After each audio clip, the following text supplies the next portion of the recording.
വിരലിൻ്റെ കാര്യത്തിലാണേലും യാത്രയുടെ കാര്യത്തിലാണേലും രണ്ടും മുറിഞ്ഞു പോകാതെ തുന്നിച്ചേർത്തത് കിംസ് അൽ ഷിഫയിലെ ഹാൻഡ് ആൻഡ് റിസ്റ്റ് സെൻ്ററാണ്. Hand and wrist centre, KIMS Al Shifa hospital, Perinthalmanna.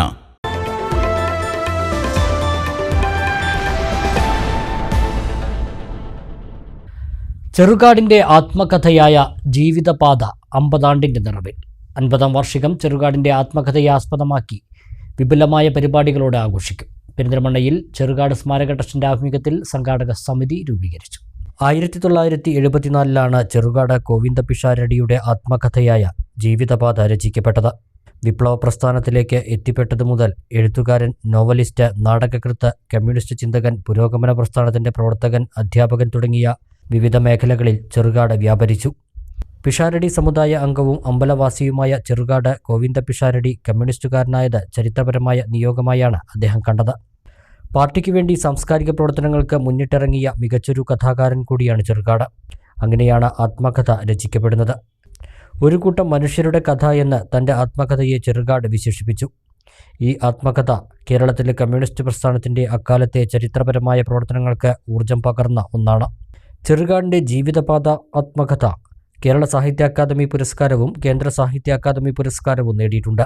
ആത്മകഥ 50-ാം വാർഷികത്തിൻ്റെ നിറവിൽ എത്തി നിൽക്കുമ്പോൾ സമുചിതമായ ആഘോഷ പരിപാടികൾ സംഘടിപ്പിക്കാനുള്ള ഒരുക്കത്തിലാണ് പെരിന്തൽമണ്ണയിലെ ചെറുകാട് സ്മാരക ട്രസ്റ്റിൻ്റെ പ്രവർത്തകർ. പെരിന്തൽമണ്ണ NGO യൂണിയൻ ഹാളിൽ സംഘാടക സമിതി രൂപീകരണ യോഗം ചേർന്നു. ചെറുകാട് സ്മാരക ട്രസ്റ്റ് ചെയർമാനും മുൻ MLA-യുമായ V. ശശികുമാർ യോഗം ഉദ്ഘാടനം ചെയ്തു.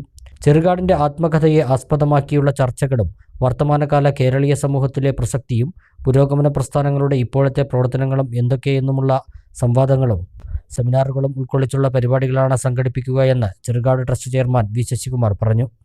ചെറുകാട് സ്മാരക ട്രസ്റ്റിൻ്റെയും മമതയുടെ ആഭിമുഖ്യത്തിലാണ് ഇത്തവണത്തെ ചെറുകാട് ദിനം നടക്കുന്നത്. ചെറുകാട് അവാർഡ് നൽകലാണ് ഏറ്റവും പ്രധാനപ്പെട്ട ചടങ്ങ്.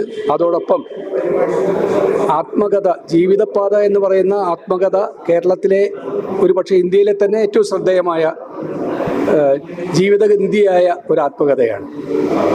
സ്വയം കമ്മ്യൂണിസ്റ്റ് സാഹിത്യകാരനെന്ന് വിശേഷിപ്പിച്ച ചെറുകാടിൻ്റെ ഈ ആത്മകഥയ്ക്ക് കേരള സാഹിത്യ അക്കാദമിയുടെ അവാർഡും കേന്ദ്ര സാഹിത്യ അക്കാദമിയുടെ അവാർഡും ഉൾപ്പെടെ അവാർഡുകൾ ലഭിച്ച ആത്മകഥയാണ്. ആ ആത്മകഥയെ ആസ്പദമാക്കി ആത്മകഥകളിലൂടെ പുരോഗമന പ്രവർത്തകരെന്താണ് ചെയ്തുകൊണ്ടിരിക്കുന്നതെന്നും ഈ ആത്മകഥയുടെ വർത്തമാനകാല കേരളീയ സമൂഹത്തിലെ പ്രസക്തി എന്താണെന്നും അക്കാദമിക്കായി ആ കാര്യങ്ങൾ കൂടി ചർച്ച ചെയ്യാനാണ് ഈ ചെറുകാട് ദിനം നമ്മൾ ഉപയോഗിക്കുന്നത്. ചെറുകാട് സ്മാരക ട്രസ്റ്റിൻ്റെയും മലപ്പുറം ജില്ലയിലെ സാംസ്കാരിക കൂട്ടായ്മയായ മമതയുടെയും സംയുക്ത ആഭിമുഖ്യത്തിലാണ് പരിപാടി സംഘടിപ്പിക്കുന്നത്. ഡോക്ടർ മുബാറക് സാനി ചടങ്ങിൽ അധ്യക്ഷത വഹിച്ചു. Doctor KP Mohanan, Manampoor Rajan Babu, C. Vasudevan, PP Vasudevan, doctor KK Balachandran, doctor Unni Amapparakkal, P. Shaji, E. Rajesh, Venupaloor, Azeez Thuvoor, M. Ammini തുടങ്ങിയവർ സംസാരിച്ചു. ചെറുകാട് വ്യാപരിച്ച എല്ലാ മേഖലകളും പരിപാടിയിൽ ചർച്ച ചെയ്യുമെന്നും പുരോഗമന പ്രസ്ഥാനങ്ങൾ എവിടെ എത്തി നിൽക്കുന്നു എന്നത് ഇതിലെ പ്രധാന ഘടകമാണെന്നും പുരോഗമന കലാസാഹിത്യ സംഘം സംസ്ഥാന ജനറൽ സെക്രട്ടറി KP മോഹനൻ പറഞ്ഞു. എപ്പോൾ വേണമെങ്കിലും കമ്മ്യൂണിസ്റ്റ് പാർട്ടിക്ക് ആവശ്യമായി എഴുതി കൊടുക്കുക എന്നുള്ളതാണ് തൻ്റെ ദൗത്യം എന്ന് തുറന്നു പറയാനൊരു പടിയുണ്ടായിരുന്നില്ല. ഉദാഹരണത്തിന് കർഷക പ്രസ്ഥാനം വന്നു, കൃഷിഭൂമി കൃഷിക്കാരൻ എന്നുള്ള മുദ്രാവാക്യം വന്നു. ആ മുദ്രാവാക്യം വന്നപ്പോൾ ഒരു നാടകം എഴുതണം, നാടകം കളിക്കണം, പാർട്ടിക്ക് ഒരു നാടകം കളിക്കണം. അങ്ങനെയാണ് കേദാമോദരൻ്റെ പാട്ടവാക്യം ഉണ്ടാകുന്നത്. അതുപോലെ തന്നെ ചെറുകാടിൻ്റെ നമ്മളൊന്നുണ്ടാകുന്നത്. തെക്കൻ പ്രദേശത്തേക്ക് കിടക്കുകയാണെന്നുണ്ടെങ്കിൽ തോപ്പിൽ ബാസിയുടെ നിങ്ങളെന്നെ കമ്മ്യൂണിസ്റ്റ് ആക്കി എന്നുള്ള നാടകം വരുന്നത്. അപ്പോൾ ഇവരൊക്കെ പ്രസ്ഥാനത്തിന് വേണ്ടിയിട്ട് എഴുതുക, പ്രസ്ഥാനത്തിന് വേണ്ടിയിട്ട് സാഹിത്യം രചിക്കുക എന്നുള്ള ചിന്താഗതിക്കാരെയാണ്. അപ്പം ഇന്ന് നമ്മൾ 50 വർഷം പൂർത്തിയാക്കുന്ന ഈ സന്ദർഭത്തിൽ എന്താണ് പ്രസ്ഥാനം എവിടെ നിൽക്കുന്നു, അതായത് ഇത്രയും പ്രത്യേക രീതിയിലുള്ള ജീവിതം നയിച്ചിട്ടുള്ള ആ എഴുത്തുകാരുടെ ജീവിതവും ഇന്നത്തെ പ്രസ്ഥാനവും തമ്മിലുള്ള ബന്ധം എന്താണ്, പ്രസ്ഥാനം എങ്ങനെയാണ് എഴുത്തുകാരെ ഇന്ന് കാണുന്നത്, സാംസ്കാരിക രംഗത്തെ കാണുന്നത്, ഇങ്ങനെ ഒട്ടനവധി ചോദ്യങ്ങൾ ഇതുമായിട്ട് ബന്ധപ്പെട്ടിട്ട് ഉയർന്നു വരും.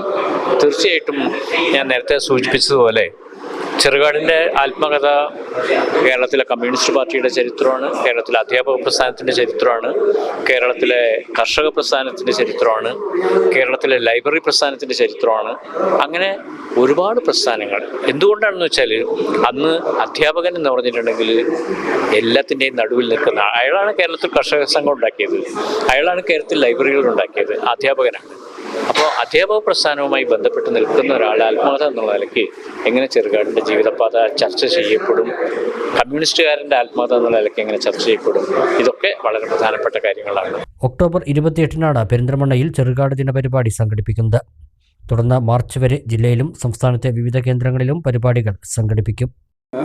ഒക്ടോബറിന് ശേഷം നവംബർ തൊട്ടുള്ള 6 മാസക്കാലത്തിനിടയിൽ മലപ്പുറം ജില്ലയിൽ ഒരു 5 കേന്ദ്രങ്ങളിലും കേരളത്തിലെ ഒരു 5-6 ജില്ലാ ആസ്ഥാനങ്ങളിൽ ഇതേ പ്രമേയം വെച്ചുകൊണ്ട് ചർച്ചകൾ സംഘടിപ്പിക്കാൻ ചെറുകാട് സ്മാരക ട്രസ്റ്റ് ഉദ്ദേശിക്കുന്നുണ്ട്. വളരെ പ്രത്യേകതകൾ നിറഞ്ഞ ഒരു കേരളീയ പശ്ചാത്തലത്തിൽ ഇന്നത്തെ സാഹചര്യത്തിൽ ചെറുകാടിൻ്റെ ആത്മകഥ ഇവിടെ മോനമാഷ് സൂചിപ്പിച്ചതുപോലെ മഹാത്മജി എങ്ങനെയാണോ സ്വന്തം ജീവിതം എങ്ങനെ തൻ്റെ സന്ദേശമാക്കിയോ അതുപോലെ കമ്മ്യൂണിസ്റ്റുകാർ എങ്ങനെയാണ് അവരുടെ ജീവിതം കൊണ്ട് ഒരു സന്ദേശം നൽകിയത് എന്ന പ്രമേയം, അതാണ് ഞങ്ങളിവിടെ ചർച്ച ചെയ്യാൻ ഉദ്ദേശിക്കുന്നത്.